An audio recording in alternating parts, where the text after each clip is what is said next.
Do you fear losing it all? No. That's one that I just played footsie with you. That's all right. Let me take my shoes off so it'll feel better. Yeah. No, that's it's one on thing now. that has that was a great question. Dude, I don't think about losing because worst comes to worst, I think the win will just look different.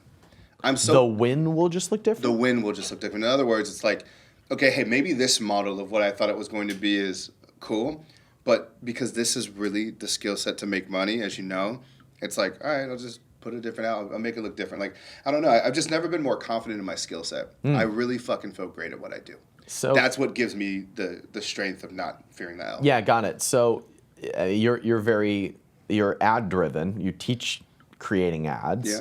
You're kind of known for your epic ads. Yeah. So you don't fear a change in ad platforms? I'm actually excited because it's Cool. still an ad.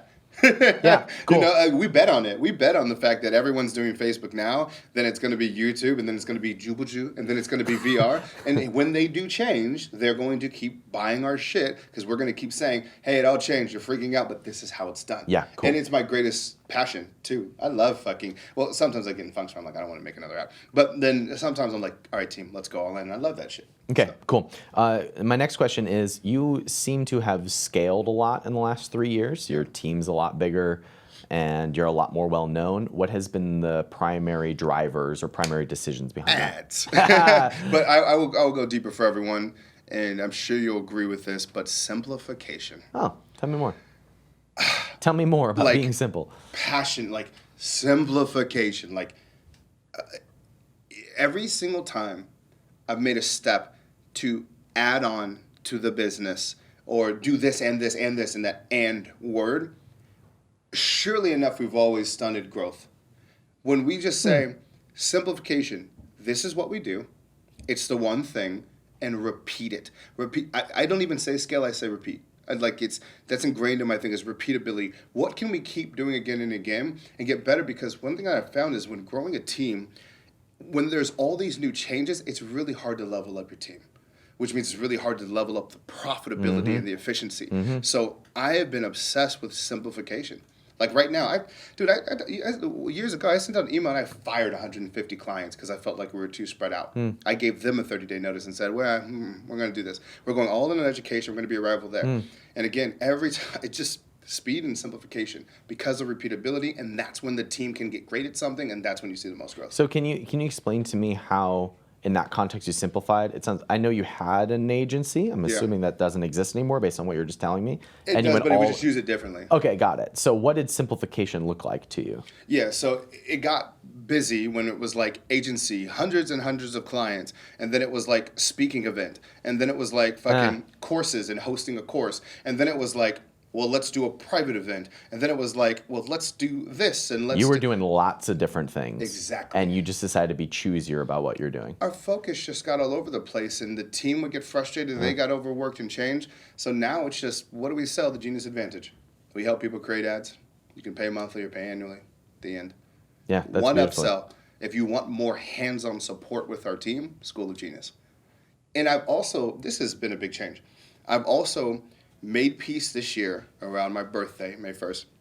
I made peace with the idea that this is not going to be the only thing that defines me. I think before, because for the last decade, this has been my thing, the Billy Genius marketing and da-da-da, and I've always just associated this. But now I'm like, no, this company is going to be a cash asset that spits out cash for myself and the team, helps a bunch of people, builds the brand like crazy because we're spinning ads. So it allows me to do that. Let me leverage that brand and let me go into mogul mode now. So from 30 to 40, I'm looking to do some cool shit, dive into the real estate game, maybe go a little bit harder with stock market, start some other companies and shit. I'm really looking to. So, and the hard part is I've had to let the team do a lot of things. A lot of the, something unique about this company is that I've done everyone's job from video editing to fucking sales, to the back office, the numbers, even though it's horrible at some of these things.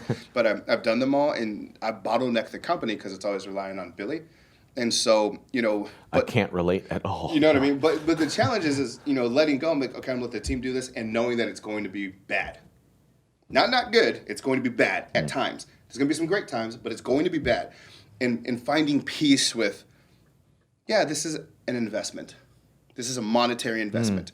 I'm spending money to let them grow and to me get smarter about process and systems and make That's the systems beautiful. effective. And yeah, it's the biggest investment ever because right now, I'll give you a tangible. I'm sorry, it's so weird to hear you saying this because this has been my exact transformation over the last 2 years. Well, we're in the same path. There you go. It's actually really kind of trippy how you're describing it. Well, I love Yeah. it. And I think it goes to that Scaling Up book by Vern Harnish is you realize it's not the entrepreneur, it's what happens. Yeah. You know what I mean? Like it's the next step. It's like, first you crawl, then you walk, then that's it. And like the sales team though is a great example of losing money is, at times they can be amazing. They can fucking do great. But, I know, so like I think they'll do like 350 this year or this month in like whatever they're selling, right? But I know if I took all of those calls, we would have done 750. Mm-hmm. Real talk. They'll tell you the same thing too. Think about how much money that I'm letting go, and it's not much money. It's just happiness because I don't want to take that many sales calls right now at this point in my career.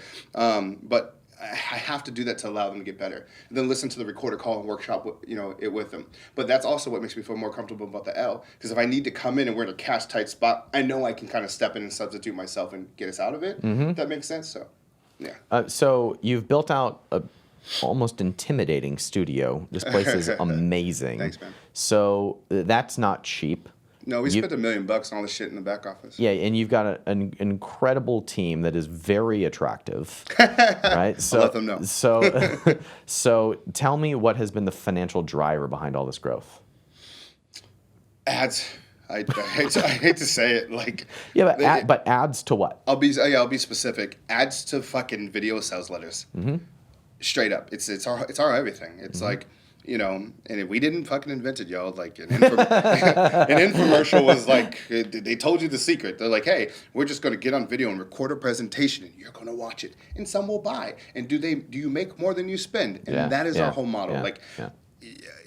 I wish it was more, complex. And it's fucking getting great ad advertising, and when we have an ad that works, spending a shitload of money on it. Right, we try and be around. I think the marketing team has a $500,000 a month budget on our brand, and when we hit that, and we're also making our margins, it also puts us out in front of the entrepreneur community like no other. Right, 100%. I don't even know another entrepreneur outside of your like Gary V's that are probably seen more times than us because we just spend more money on it. Yeah, 100%. And that's kind of our whole playbook. And you're sending them to Facebook ads or to ads training? Facebook, Instagram, YouTube, and pretty much the VSL is like this.